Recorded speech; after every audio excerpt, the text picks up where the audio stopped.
मोही व्यक्ति को भी वही दिखाई देता है जो वह देखना चाहता है। मोह से आप आविष्ट होने के कारण वह मोही जीव, मोहाविष्ट जीव मोह के कारण पर वस्तु को स्वस्वरूप देख लेता है, स्व वस्तु की उसे याद भी नहीं आती। तो ये मोह का महात्म्य है। तो यहाँ बता रहे हैं कि संपूर्ण जगत इंद्रजाल की तरह से दिखाई देता है। कब? जब सत्य से साक्षात्कार हो जाता है तब।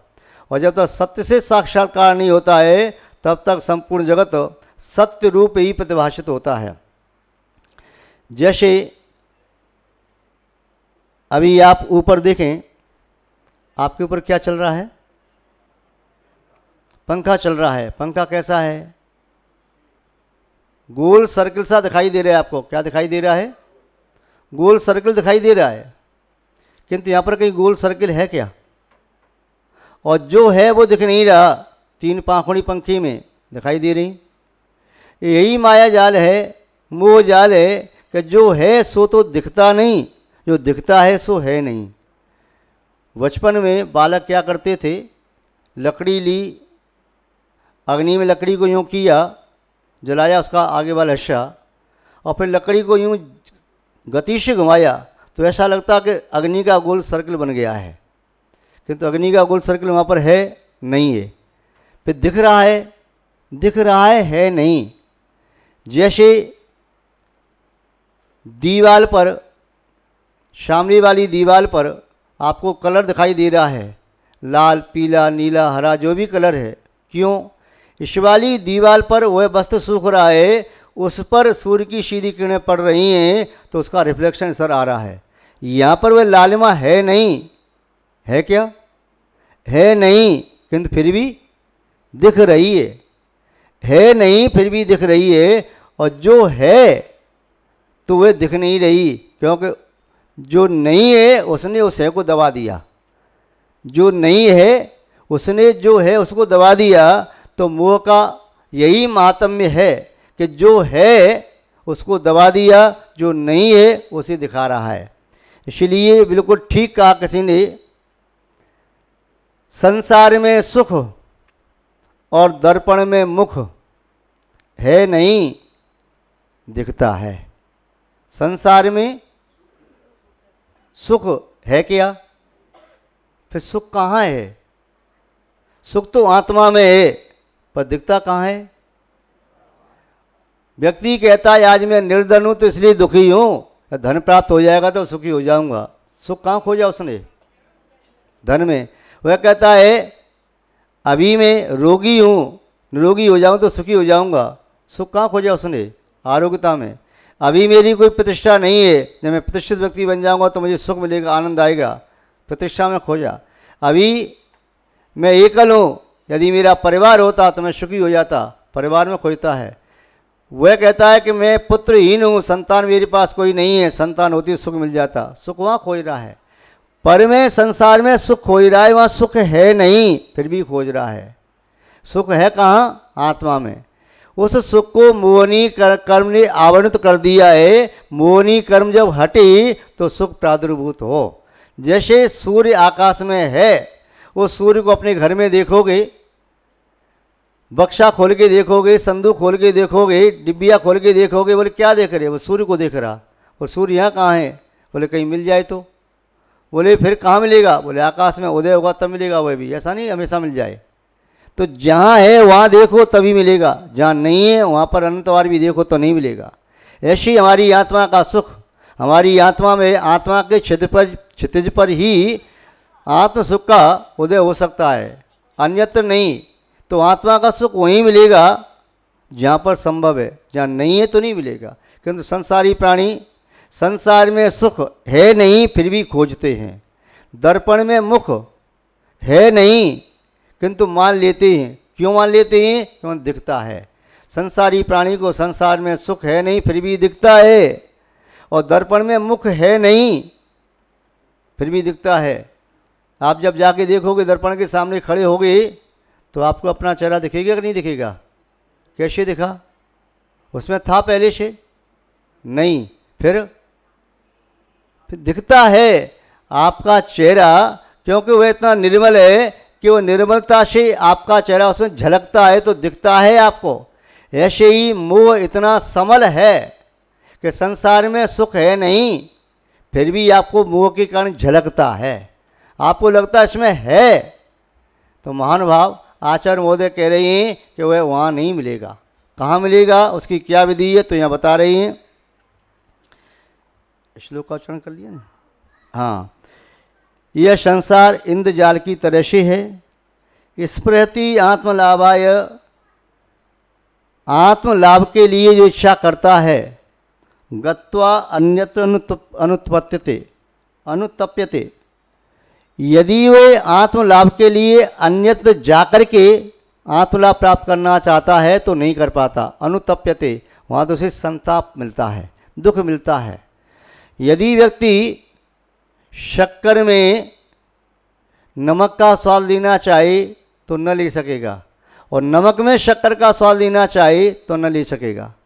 यदि सर्दी में बर्फ के पास बैठ कर के अग्नि की उष्णता प्राप्त करना चाहे तो न प्राप्त कर सकेगा, और गर्मी के समय में अग्नि के पास बैठ कर के बर्फ जैसी शीतलता चाहेगा तो न प्राप्त कर सकेगा। क्योंकि जो वस्तु जहाँ है वह वहीं मिलेगी, जो वस्तु जहाँ नहीं है वह नहीं मिलेगी। आपकी जेब में लगा हुआ पेन, आपकी जेब के अलावा यह पेन तीनों लोकों में कहीं नहीं मिल सकता। तो ये तो वस्तु है, तो वस्तु वहीं मिलेगी। अब हम सोच रहे हैं, जान रहे हैं कि हमारी वस्तु का स्वभाव दूसरी वस्तु में मिल जाए, जिसका अत्यंत अभाव है। अत्यंत अभाव है, हमारी आत्मा के गुण हमारी ही आत्मा में मिलेगी। पहली बात तो हमारी आत्मा दूसरी आत्मा में नहीं मिलेगी, दूसरी जगह नहीं मिलेगी। और दूसरी बात ये भी है कि हमारी आत्मा का गुण धर्म हमारी ही आत्मा में मिलेगा, दूसरे की आत्मा में हमारा गुण धर्म नहीं मिलेगा। हमारा हमारे पास है, दूसरे का दूसरे के पास है।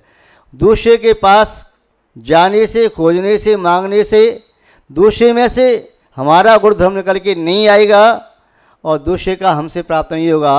अपने अंदर ही प्रकट करना होता है। मोह तिमिरा पहरणे दर्शन लाभा दवाप्त संज्ञान, मोह रूपी तिमिर का अपहरण होने पर दर्शन का लाभ हुआ और सम्यक ज्ञान प्रकट हो गया। बाहर से सम्यक ज्ञान नहीं लाए, बाहर से सम्यक दर्शन नहीं लाए, आत्मा में ही प्रकट हुआ। कब हुआ? मोह तिमिरा पहरणे।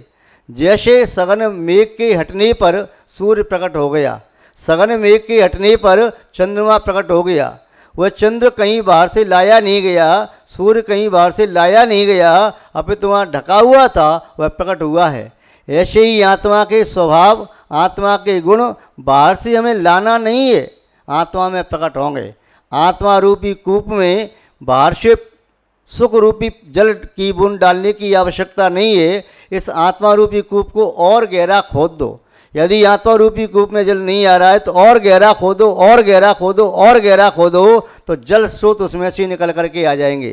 किंतु हम खोदने से डरते हैं, इसीलिए आत्मा रूपी कूप में जल आ जाए इसके लिए बाहर खोज करते हैं, दौड़ते हैं किसी नदी के पास, तालाब के पास, समुद्र के पास, वापी के पास, प्रार्थना करते हैं, हे समुद्र महाराज मेरे कुएं में पानी आ जाए। कैसे आ जाएगा? चलो आप थोड़ा चलो ना, मेरे कुएं में पानी आ जाए। ऐसे भगवान से कहते हैं, भगवान आप चलो मेरी आत्मा में सुख दे दो।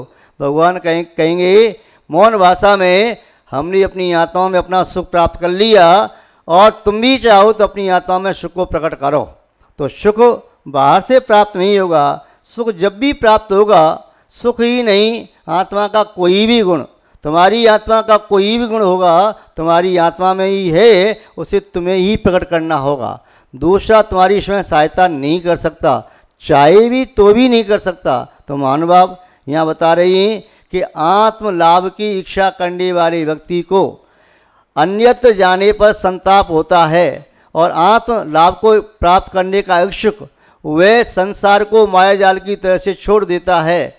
ये जग धोखे की टाटी यह समझ करके छोड़ देता है और अपनी आत्मा को प्राप्त करता है, जिसमें कभी भी कहीं भी कैसा भी धोखा नहीं है, छल कपट नहीं है। उस आत्मा को ग्रहण करने का सम्यक पुरुषार्थ करता है।